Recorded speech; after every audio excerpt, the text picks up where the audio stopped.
ఈవీఎంలను hack చేసే శక్తులు ఎక్కువయ్యాయన్నారు కాంగ్రెస్ నేత అద్దంకి దయాకర్. పోలింగ్ ముందు, పోలింగ్ సమయంలో, పోలింగ్ తర్వాత, కౌంటింగ్ సమయంలో ఇలా 4 దఫాల్లో వాటిని మ్యానిపులేట్ చేసే ప్రమాదం ఉందన్నారు. వీవీప్యాట్లను లెక్కించలేమని చెప్పడం ద్వారా ఎక్కువ తప్పులు జరుగుతాయని ఒప్పుకున్నట్లేనా అని ప్రశ్నించారు. ఈవీఎంలలో డిజిటల్ ఫార్మ్ ఆఫ్ ఓటుకు ప్రింటెడ్ ఫార్మ్ ఆఫ్ ఓటుకు తేడా ఉంటున్నది. ఈ తేడా యాక్యురసీని పెంచాల్సిందిగా మనం సుప్రీంకోర్టు వారిని అభ్యర్థిస్తే వాళ్ళు 50% కొరకనే ఒక ప్రయత్నం చేసిండ్రు. 50% చేస్తే ఎక్కువ పెడితే ఎక్కువ తప్పులు జరుగుతాయని చెప్తుంది. Fair and free elections, reliable elections, ఇవి ఎలక్షన్ కమిషన్కు రాజ్యాంగం ఇచ్చిన 2 పదాలు. రాజ్యాంగబద్ధంగా ఎన్నికలు జరగాలంటే పారదర్శకంగా జరగాలి, నమ్మకంగా జరగాలి.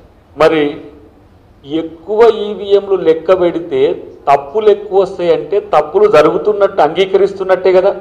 వీవీప్యాట్ను మనం ఇంట్రడ్యూస్ చేసిందే ఈవీఎం మేనేజ్మెంట్ జరుగుతుందని. గతంలో దాన్ని మనం ట్యాంపరింగ్ అనేది, ట్యాంపరింగ్ కాస్త వివిధ రకాలుగా వెర్రితలలు వేసింది. అది పోలింగ్ కంటే ముందు, పోలింగ్ సమయంలో, పోలింగ్ తర్వాత, at the time of counting, అంటే 4 రకాలుగా ఈవీఎంను మేనేజ్ చేసుకునే ఒక కొత్త టెక్నాలజీ ఈ హ్యాకర్స్ కానీ లేకపోతే ఈ ట్యాంపర్ చేసే కొంతమంది శక్తులతోని జరుగుతున్నది.